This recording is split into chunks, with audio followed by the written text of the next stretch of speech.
तो आज से हम लोग भारतीय नागरिक सुरक्षा संहिता 2023 से स्टार्ट करने वाले हैं। तो चलिए देखते हैं। भारतीय नागरिक सुरक्षा संहिता को शॉर्ट में BNSS 2023 बोला जाता है, ठीक है। और इसका जो है इनेक्टमेंट डेट है 25 दिसंबर 2023, ठीक है। इनेक्टमेंट डेट मतलब कि इस दिन ये बिल से एक्ट बन गया, ठीक है ना। तो इनेक्टमेंट इतना को हुआ और उसके बाद से एक होता है इन्फोर्समेंट डेट, जिस दिन से लागू हुआ। इन्फोर्समेंट डेट ये है 1 जुलाई 2024, ठीक है। तो 1 जुलाई 2024 से ये लागू हुआ और 25 दिसंबर 2023 को ये बिल से एक्ट बना था, ठीक है। और इसका एक्ट नंबर क्या है? इसका एक्ट नंबर है 46, ठीक है। क्योंकि 45 किसका है? BNS का, ठीक है। एक्ट नंबर 45 BNS का है, तो इसका एक्ट नंबर क्या हो जाएगा? 46। 45 है BNS का, ठीक है। तो इसका हो जाएगा 46 और BSA का, भारतीय साक्ष्य अधिनियम का जो है 47 है, ठीक है। तो BNS, BSA और BNSS तीनों का जो है इन्फोर्समेंट डेट और इनेक्टमेंट डेट सेम है, ठीक है। और एक्ट नंबर में थोड़ा चेंज है, ठीक है ना। तो BNS का एक्ट नंबर है 45, BNSS का एक्ट नंबर है 46 और BSA भारतीय साक्ष्य अधिनियम का एक्ट नंबर है 47, ठीक है। तो ये याद रखिएगा, ठीक। इतना तक में कोई दिक्कत? इरेजर किधर है? ठीक है।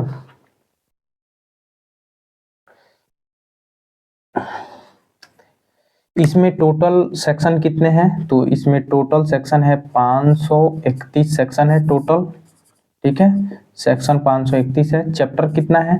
तो टोटल चैप्टर है 37 की 39, हाँ, टोटल चैप्टर 39 है। और शेड्यूल कितने हैं? तो शेड्यूल 2 है, ठीक है। टोटल 531 सेक्शन है। देख लें एक बार 531 किधर है। हाँ, टोटल 531 सेक्शन है और 39 चैप्टर है, ठीक है। और 2 शेड्यूल है। इसके पहले वाले में कितना था? तो 37 चैप्टर था, ठीक है। 484 सेक्शन था। चैप्टर कितना था पहले वाले में? CRPC में चैप्टर 37 था और 484 सेक्शन था, 2 शेड्यूल था, ठीक है। तो उसको अब भूल जाइए, ठीक है। इसको देखते हैं। तो इतना तक तो याद रहेगा। उसके बाद से जैसा कि हम लोग जानते हैं कि कोई भी एक्ट स्टार्ट होता है, मतलब कोई भी एक्ट के शुरुआत में पहला जो है चैप्टर होता है वो प्रीलिमिनरी का बात करता है। तो इसका भी पहला चैप्टर प्रीलिमिनरी का बात करता है, ठीक है। दूसरा जो चैप्टर है वो कॉन्स्टिट्यूशन ऑफ क्रिमिनल कोड का बात करता है और तीसरा उसका पावर का बात करता है। चौथा भी उसके पावर का बात करता है, ठीक है। मतलब देखिए, पहला चैप्टर इसका किसका बात करता है? प्रीलिमिनरी का। दूसरा chapter establishment of criminal code और तीसरा जो चैप्टर है वो पावर ऑफ क्रिमिनल कोर्ट या पावर ऑफ कोर्ट कह सकते हैं। और चौथा जो चैप्टर है power of superior officer of police, ठीक है। तो ये हो गया चौथा। तो हम लोग ये चारों चैप्टर उतना इम्पोर्टेंट नहीं है, हम लोग अरेस्ट से शुरू करेंगे क्योंकि हम लोग को जल्दी खत्म करना है। कहिएगा तो हम लोग जो उसमें सेक्शन है इम्पोर्टेंट हम बता देंगे, ठीक है। देखिए, तो अभी हमने क्या बताया? फर्स्ट चैप्टर में क्या है यहाँ देख लेते हैं। फर्स्ट चैप्टर में क्या है? प्रीलिमिनरी, ठीक है। फर्स्ट चैप्टर में प्रीलिमिनरी है। चैप्टर 2 में क्या है? इस्टेब्लिशमेंट ऑफ क्रिमिनल कोड, है ना। इस्टेब्लिशमेंट होता है कि कॉन्स्टिट्यूशन लिखा होगा, चलिए जो भी हो, इस्टेब्लिशमेंट या कॉन्स्टिट्यूशन दोनों सेम है, ठीक है ना। तो कॉन्स्टिट्यूशन ऑफ क्रिमिनल कोड, ठीक। उसके बाद से चैप्टर तीसरा क्या है? पावर ऑफ कोर्ट, ठीक। और चौथा क्या है? Power of superior officer of police, ठीक है। Power of superior officer of police, ठीक है। सुपीरियर ऑफिसर ऑफ पुलिस ये है। 5वें से यहाँ से देखते हैं आप, देखिए ये चैप्टर 5 है, ठीक है ना, 5। देखिए सबसे पहले मान लीजिए कुछ भी होता है तो कोई भी क्राइम हुआ, अगर वो क्रिमिनल एक्ट है, मतलब क्रिमिनल ऑफेंस है, ठीक है, कॉग्निजेबल ऑफेंस है, तो सबसे पहले अरेस्ट वारंट जारी होता है, ठीक है, अरेस्ट वारंट जारी होगा, ठीक है, तो उसको कंपेल किया जाएगा, ठीक है। मान लीजिए कि अरेस्ट करने से पहले उसको कंपेल किया जाएगा। पहले तो अरेस्ट के बारे में सोचा जाएगा, तो अरेस्ट करने से पहले process to compel to appear of person, ठीक है, और थिंग, ठीक है। जैसे मान लीजिए कोई वस्तु का बात है, जैसे चोरी वोरी हुआ है, तो उसके अपीयरेंस का होगा या तो पर्सन का, ठीक है। तो compel, process to compel appearance of person और थिंग, ठीक, ये हो गया। अगर मान लीजिए कि ये दोनों में से कोई भी अपीयर नहीं हो रहा है तो अटैचमेंट के लिए जारी हो जाएगा, ठीक है, ऑर्डर अटैचमेंट। या मान लीजिए कि वो व्यक्ति है और कोर्ट को पता है कि जैसे हम अटैचमेंट ऑफ प्रॉपर्टी शुरू करेंगे तो वो अपना प्रॉपर्टी बेच के भाग जाएगा, तो जैसे तो हम उसी के साथ अटैचमेंट ऑफ प्रॉपर्टी के साथ ही फॉरफीचर का भी उसको ऑर्डर पास कर देंगे कि अटैच करो, तुरंत जब्त कर लो, है ना। तो ये हो गया। अब मान लीजिए कि सपोज कि उसको अटैचमेंट नहीं करना था, तुरंत अरेस्ट हुआ, अरेस्ट होने के बाद से वो कोई बड़ा व्यक्ति है और उसको अरेस्ट हुआ है, उसको अरेस्ट किया गया है, जैसे मान लीजिए राम रहीम के केस में, है ना। तो अगर उसका अरेस्ट हुआ है तो उससे सिक्योरिटी फॉर कीपिंग पीस मतलब शांति बनाए रखने के लिए उससे सिक्योरिटी साइन करा लिया जाएगा। मतलब कैसे, वो तो जेल में चला गया तो कैसे पीस भंग हो रहा है, तो देखिए उनके जानने वाले जो भी मानने वाले हैं तोड़ फोड़ करेंगे, तो इसीलिए सिक्योरिटी साइन हो जाएगा कि अगर तुम्हारे जानने वाले फॉलोअर्स अगर कोई भी उपद्रव मचाते हैं, उससे जो नुकसान होगा वो तुम्हारी संपत्ति से वसूला जाएगा, ठीक है। तो ये हो गया यहाँ तक, ठीक है। तो देखिए अरेस्ट किस में है, चैप्टर 5 में, ठीक है। Process to compel of person, appearance of person ये 6 में है, अपीयरेंस ऑफ थिंग 7 में है, अटैचमेंट ऑफ प्रॉपर्टी और फॉरफीचर ऑफ प्रॉपर्टी 8 में है। याद रखिएगा, देखिए 5, ये 6, ये 7, ये 8, सिक्योरिटी फॉर कीपिंग पीस 9, और 10 में एक अलग है मेंटेनेंस है, याद रखिएगा। मेंटेनेंस किससे related, maintenance of child, unsound mind, maintenance of parents, ये सब है ना। क्या है 10 में, order for maintenance of wife, children and parents, ठीक है, वाइफ, चिल्ड्रेन एंड पेरेंट्स, इसके बारे में है मेंटेनेंस, ठीक। उसके बाद चलिए यहाँ, अब देखिए तो पब्लिक ऑर्डर और ट्रांसक्विलिटी, मतलब पब्लिक ऑर्डर को, मेंटेनेंस ऑफ पब्लिक ऑर्डर कौन करेगा, तो पुलिस ऑफिसर करेगा। तो कैसे करेगा, तो प्रिवेंटिव एक्शन लेके करेगा, ठीक है। कैसे प्रिवेंटिव एक्शन लेगा, तो मान लीजिए उसको कोई इन्फॉर्मेशन मिला, देखिए इन्फॉर्मेशन टू पब्लिक, है ना, इन्फॉर्मेशन मिला, ठीक। तो कोई इन्फॉर्मेशन मिला तो क्या करेगा, मान लीजिए किसी भी चीज़ का इन्फॉर्मेशन मिला तो वो देखेगा कि उसका जुरिस्डिक्शन किस कोर्ट के पास है, तो उस कोर्ट में जाएगा। देखिए जुरिस्डिक्शन ऑफ क्रिमिनल कोर्ट, है ना, जुरिस्डिक्शन कहाँ है, देखिए एक याद करने का ही हम तरीका बता रहे हैं, ठीक है। तो जैसे इन्फॉर्मेशन मिला वो देखेगा किस जुरिस्डिक्शन में है, वहाँ लेके जाएगा, है ना। जैसे वहाँ लेके जाएगा तो वहाँ पे क्या हो जाएगा, इनिशिएशन ऑफ प्रोसेस शुरू हो जाएगा, ठीक है, मतलब उसकी कार्रवाई शुरू हो जाएगी, ठीक। तो एक ऐसे कार्रवाई हो सकती है। दूसरा कि कोई व्यक्ति कंप्लेन कर सकता है, कंप्लेन टू मजिस्ट्रेट कर सकता है, ठीक है। जैसे वो कंप्लेन करेगा तो प्रोसीडिंग बिफोर मजिस्ट्रेट शुरू हो जाएगा। जैसे प्रोसीडिंग शुरू होगा तो चार्ज निर्धारित होगा कि उस पर कौन सा आरोप है, और जब चार्ज निर्धारित हो जाएगा तो ट्रायल चलेगा। अब ट्रायल 4 प्रकार से चल सकता है। ट्रायल वो कोर्ट ऑफ सेशन में चल सकता है, ठीक है। Trial of warrant case before the magistrate चल सकता है। समन केस है तो summon case before the magistrate चल सकता है, या समरीली ट्रायल चल सकता है, ठीक है। मान लीजिए ट्रायल चल गया तो उसके पास एक ऑप्शन होगा प्ली बार्गेनिंग का, कि बीच में मतलब वो क्या कर सकता है, बार्गेनिंग कर सकता है, कि बीच में वो तुरंत कहेगा ट्रायल के समय, ट्रायल होते हुए पीरियड में, कि हम अपना अपराध कबूल करते हैं, स्वेच्छा से, जैसे वो अपराध कबूल करेगा और हम इसके लिए कंपनसेशन दे देंगे, तो वो अपराध कबूल करेगा और कंपनसेशन दे देगा, तो उसकी सजा क्या हो जाएगी, कम हो जाएगी। सजा कम होने का प्रावधान क्या है, 1/6। अगर उसका पहला ऑफेंस है तो 1/6 हिस्सा कम कर दिया जाएगा प्ली बार्गेनिंग में, ठीक है। अगर मान लीजिए कि वो ट्रायल वायल चल रहा था, वो जेल में था, तो उसके अटेंडेंस का बात करता है, ठीक है। तो लाइन से देख लेते हैं एक बार। तो ये 10 में हो गया, ये हो जाएगा चैप्टर 11, ये हो जाएगा चैप्टर 12, ये हो जाएगा 13, ये हो जाएगा 14, ये हो जाएगा 15, ठीक है। इनिशिएशन ऑफ प्रोसेस देख लें एक बार, मिला लें 15 में, हाँ ठीक है, 15 में है इनिशिएशन ऑफ प्रोसेस, ठीक, ये हो गया। उसके बाद से कंप्लेंट टू मजिस्ट्रेट, ये 16 में आ जाएगा, चैप्टर 16 है ना, ऐसा ही है ना, 16 में है कंप्लेंट, हाँ ठीक है, ठीक। कंप्लेंट करेगा तो प्रोसीडिंग बिफोर मजिस्ट्रेट शुरू होगा 17 में, चैप्टर 17 में, ठीक है। चार्ज निर्धारित होगा चैप्टर 18 में, ट्रायल चलेगा चैप्टर 19, 20, 21, 22 में, ठीक है। तो कोर्ट ऑफ सेशन में किस में चलेगा, 19 में, ठीक है। तो कोर्ट ऑफ सेशन 19 में ट्रायल चलेगा। अगर वारंट केस है तो मजिस्ट्रेट के सामने 20 में, समन केस है तो मजिस्ट्रेट के सामने 21 में, ठीक है। समरी ट्रायल तो 22 में, समरी ट्रायल चलाना है तो 22 में।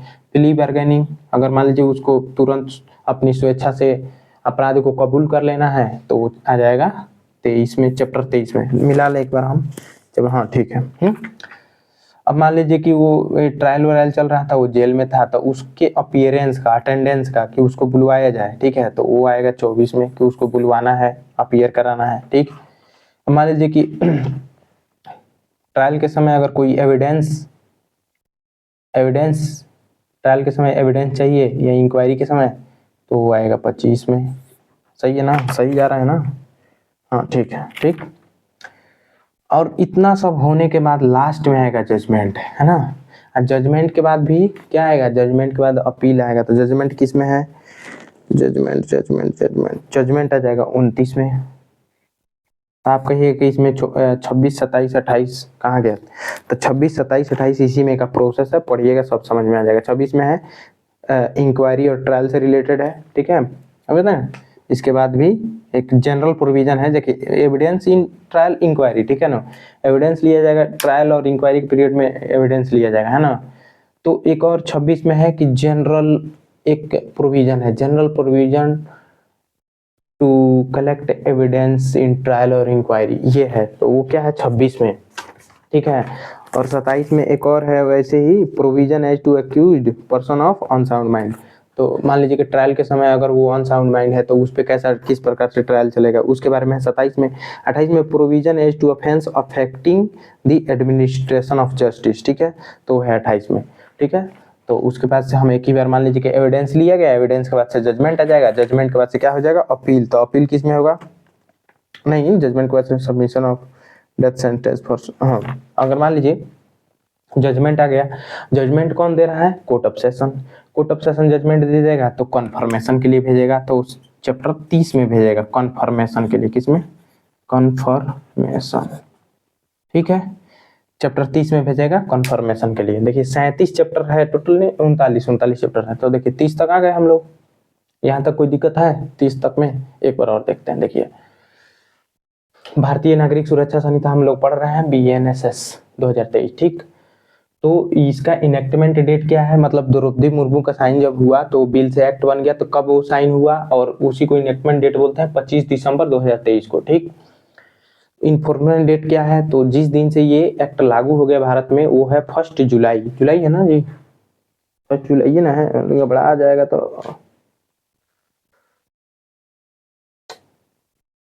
1 जुलाई है कि क्या है यार, अप्रैल है कि जुलाई है,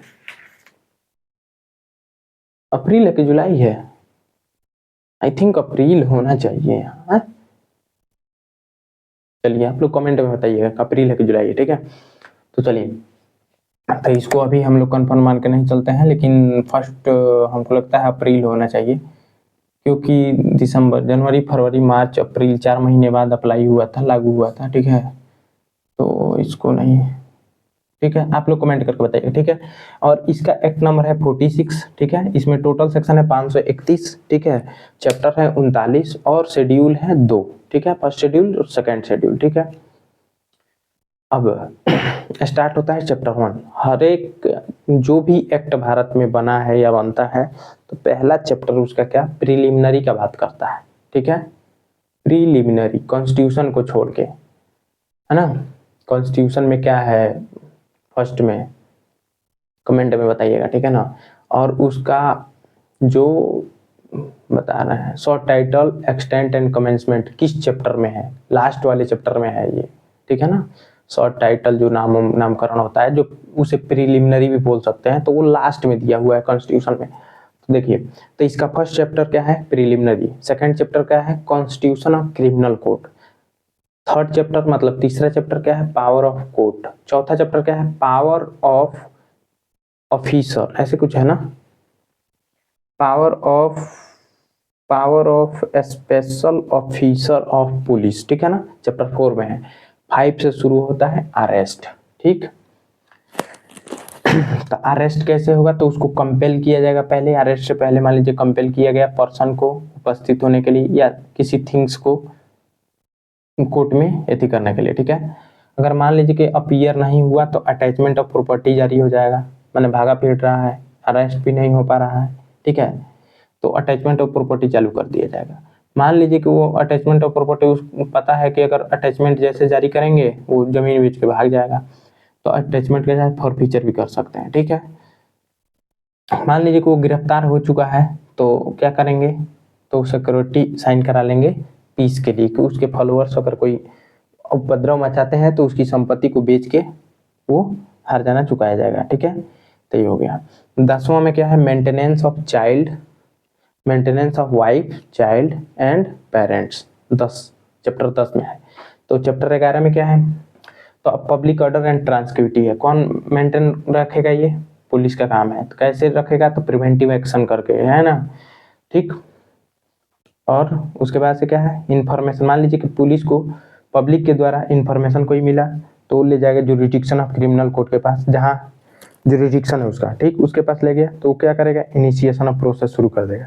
ये प्रोसेस शुरू करने का एक और तरीका क्या है कि कोई भी कंप्लेन मजिस्ट्रेट को कर सकता है, वो चैप्टर 16 में आ जाएगा। देखिए, यहाँ 5 हो गया, ये 6 हो गया, ये 7 हो गया, ये चैप्टर 8 हो गया, ये 9 हो गया।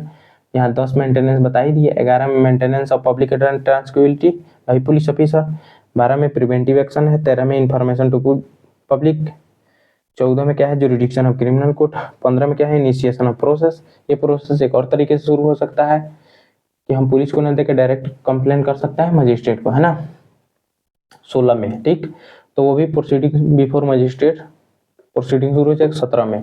18 में चार्जशीट एथी हो जाएगा। ठीक, 19 में ट्रायल चलेगा। ठीक है, तो ट्रायल देखिए 4 प्रकार से चलेगा, कोर्ट ऑफ सेशन में चलेगा 19 में, वारंट केस होगा तो मजिस्ट्रेट के सामने चलेगा 20 में, समन केस होगा तो मजिस्ट्रेट के सामने चलेगा 21 में, समरीली ट्रायल होगा तो 22 में। चैप्टर 22 है ना। 23 में क्या है, प्ली बार्गेनिंग। मान लीजिए कि ट्रायल चलते समय ही समरीली ट्रायल या समन केस ट्रायल चल रहा था, उस समय वो अपना अपराध कबूल कर लेता है और कहता है कि हम इसका हर्जाना चुकाएंगे, तो उसका सजा कम हो जाएगा। ठीक है, वो प्ली बार्गेनिंग। ठीक, 23 में। 24 में क्या है, अटेंडेंस। मान लीजिए कि वो पहले से जेल में है तो उसको अपीयरेंस के लिए 24 में। ठीक, एविडेंस कैसे लिया जाएगा ट्रायल या इंक्वायरी के समय, वो 25 में, है ना। और इसमें बीच में 3-4 चैप्टर है। ठीक है, वो अभी हम बताए ही हैं। तो एक बार एविडेंस लेने के बाद से आ जाएगा जजमेंट। जजमेंट के बाद से क्या, कोर्ट ऑफ सेशन जजमेंट। मान लीजिए कि वो कैपिटल पनिशमेंट दे दिया, तो कैपिटल पनिशमेंट दे दिया तो इसमें 30 में उसको कन्फर्मेशन के लिए हाई कोर्ट भेज देंगे, हाई कोर्ट उधर से कन्फर्म करके भेजेगा। तो यहाँ तक 30 तक हो गया। अब आगे बढ़ते हैं।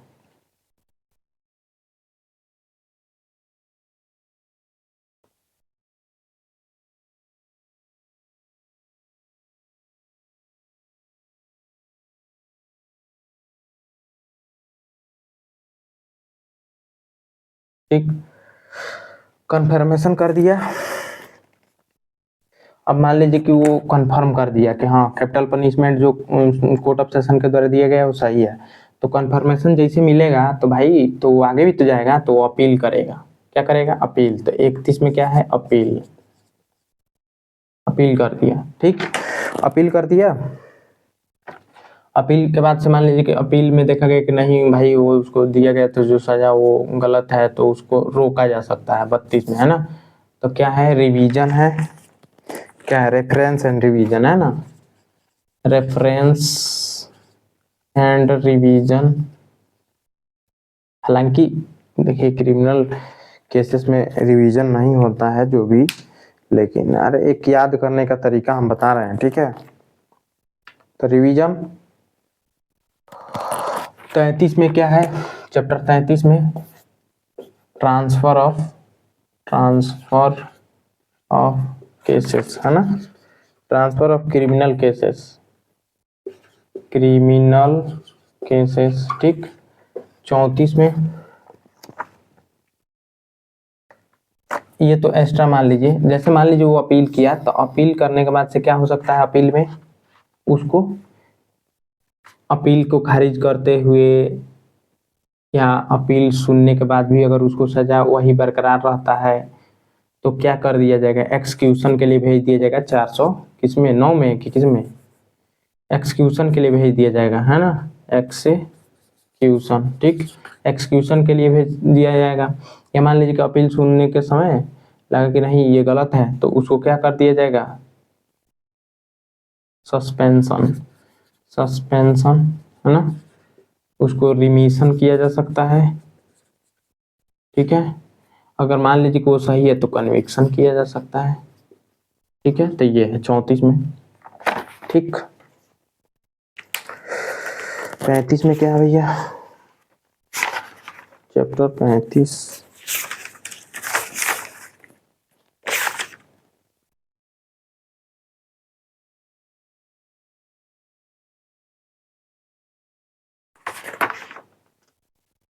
Provision as to bail and bond, ठीक। अगर मान लीजिए कि अपील किया, उसको लगा कि नहीं ये सही केस नहीं है, तो उसको 35 में बेल दिया जा सकता है। तो इसमें है provision as to bail and bonds, 35 में है। 36 में क्या है, जो प्रॉपर्टी मान लीजिए कि अटैच किया गया था ऊपर, उसका डिस्पोजल है, डिस्पोजल ऑफ प्रॉपर्टी, कि कैसे उसका डिस्पोजल होगा। 37 में क्या है, इरेगुलर प्रोसीडिंग, ठीक है, बोल देते हैं। 37 में है इरेगुलर प्रोसीडिंग। 38 में है limitation for taking cognizance of certain offences, और 39 में है मिसलेनियस। तो हम लोग कल से शुरू करेंगे इसका चैप्टर 1 से, और डिफिनीशन क्लॉज देखेंगे क्योंकि वो इम्पोर्टेंट है। अब उसके बाद से जंप मार के अरेस्ट पे आएंगे, अगर बीच में कोई सेक्शन इम्पोर्टेंट होगा तो हम जरूर बताएंगे, ठीक है। So thanks for watching, video कैसा लगा कमेंट में जरूर बताएं।